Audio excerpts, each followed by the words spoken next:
Nemo was a little clownfish who lived a quiet life with his dad, Marlin, on the Great Barrier Reef. Nemo longed for adventure, but Marlin worried about the dangers of the ocean. He barely let Nemo out of his sight. Nemo. Marlin. Mr. Ray.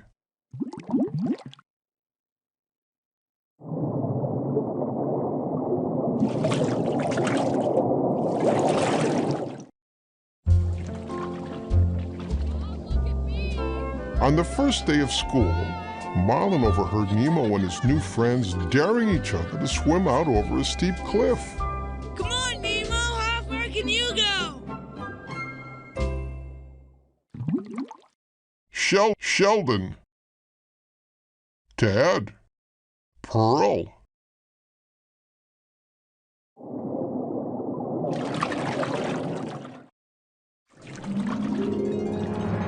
Marlin panicked. Nemo! You know you can't swim well. I can swim fine, Dad, okay? Nemo darted up toward a boat on the surface.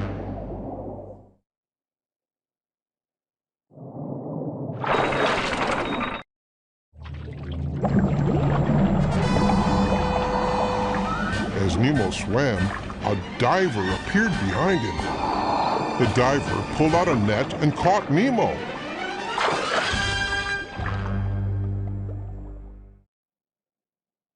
Nemo.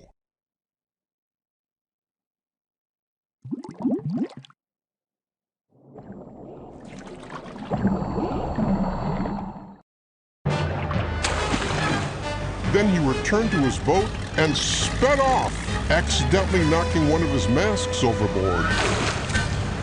Marlin chased after the boat, but it was too fast. Has anybody seen a boat?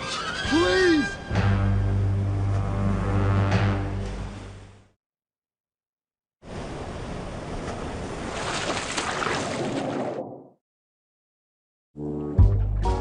Marlin soon bumped into a blue tang fish named Dory who offered to help. Hey, I've seen a boat. Yeah, it went this way. Follow me. When Marlin followed, Dory whirled around.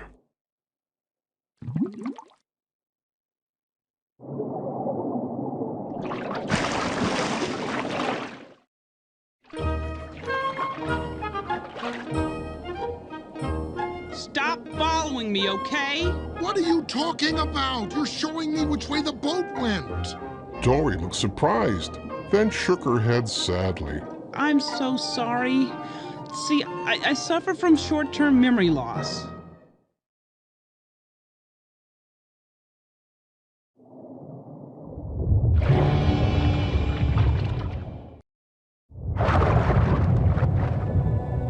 Figuring Dory couldn't help him, Marlin turned to leave and found himself face to face with a shark. Bruce.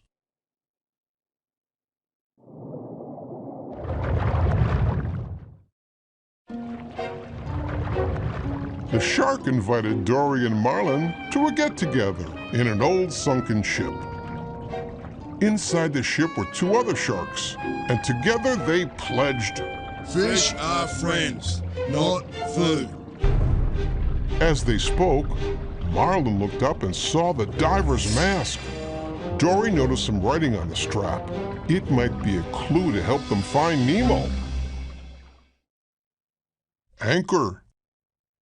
Chum. Bruce.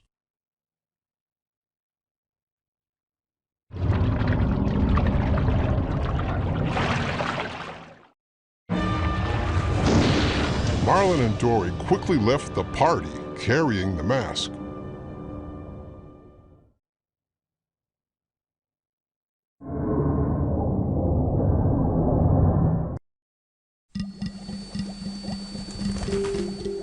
Miles away, Nemo had been taken to a fish tank in a dentist's office. A goofy gang of tropical fish lived there. The fish and their friend Nigel, a pelican, passed the time by watching the dentist work. ebb and flow, gurgle, bloat, bubbles, Nigel, peach, bloat.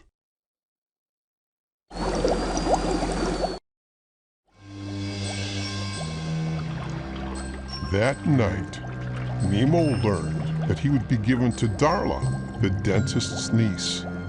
The tank gang warned him that Darla's fish never lived for very long. Their leader, Gil, took charge. We're gonna help him escape.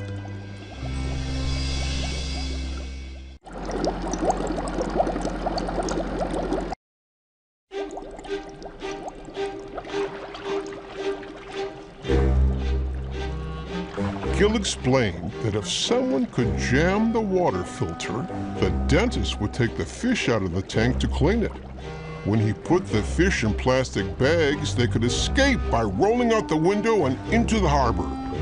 But who would be brave enough to break the dangerous filter? Bloat, Gil, Bubbles.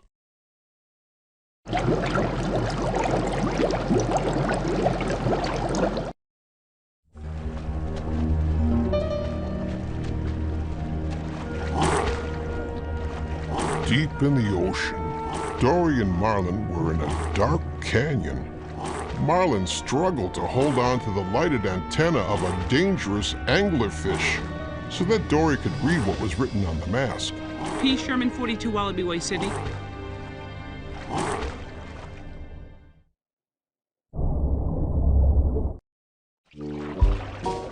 Marlin and Dory headed for Sydney. Suddenly, Dory bumped into a teeny tiny jellyfish. I shall call him Squishy, and he shall be mine. But Squishy wasn't alone.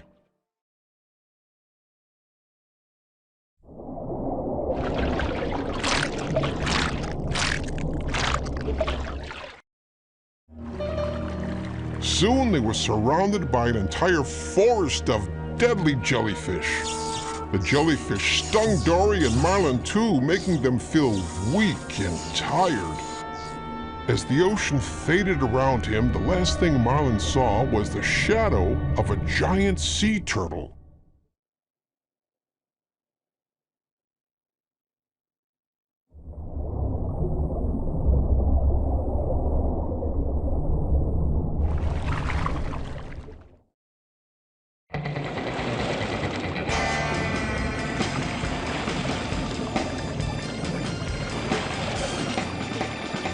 When Marlin woke up, he was lying on the sea turtle's shell.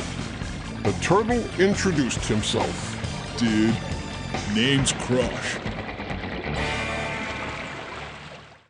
Dory.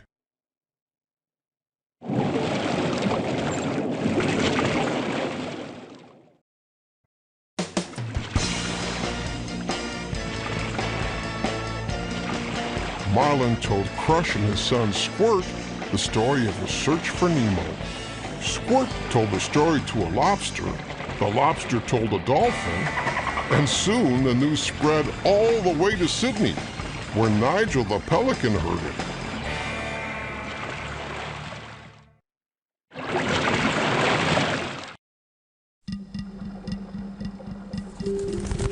Nigel sped off to the dentist's office to tell Nemo.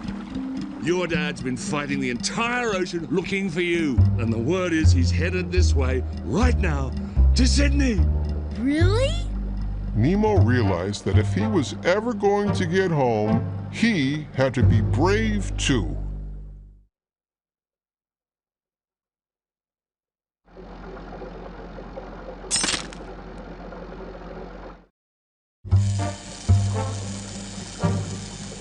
He took a deep breath and carefully jammed a pebble into the tank's filter, stopping its swirling blades.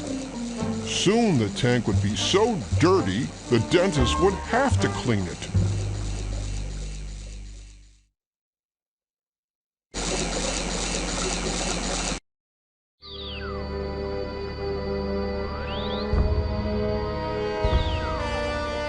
But in the morning, the tank was still clean.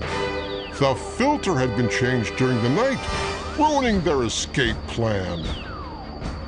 Then the dentist slipped a net into the water, capturing Nemo. Help me!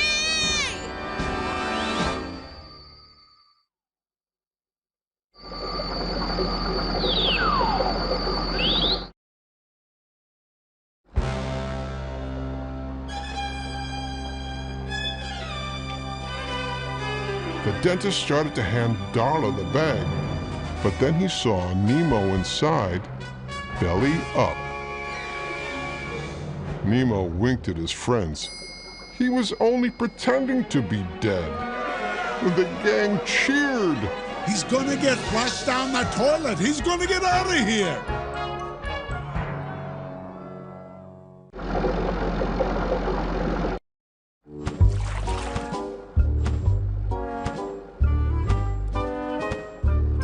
Outside Sydney, Marlin and Dory had met Nigel, who flew them straight to the dentist's office. The pelican soared inside with the 2 fish in his beak. Marlin saw Nemo floating upside down in the bag. Nemo! Marlin thought his son was dead.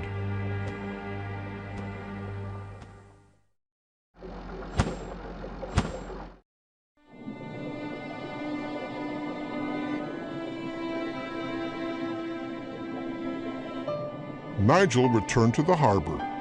He dropped Marlin and Dory into the water. Marlin swam out to sea, leaving Dory. We were too late. I'm going home now.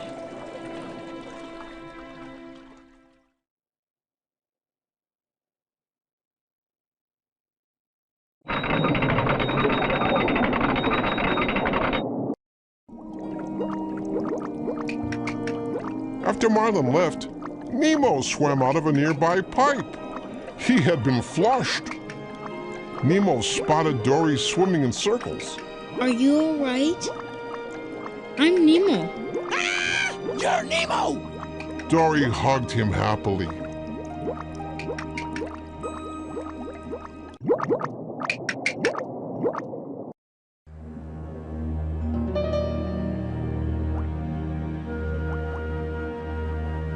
Nemo and Dory searched for Marlin, spotting him in the nearby fishing grounds. Daddy! Nemo! I'm coming, Nemo! As they swam toward each other, a big net dropped into the water and captured lots of fish, including Dory. But Nemo knew exactly what to do. Tell all the fish to swim down!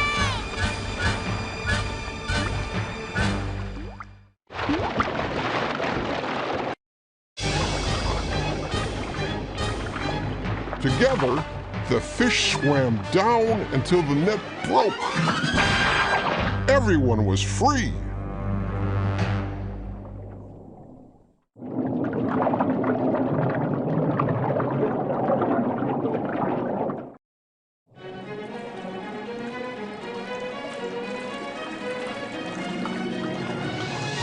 Several weeks later, Nemo was back home and ready for school. This time, Marlin was ready too. He knew that his son could take care of himself. Nemo waved as he swam away. He swam back and hugged Marlin. Love you, Dad. Marlin smiled. I love you too, son. Now go have an adventure.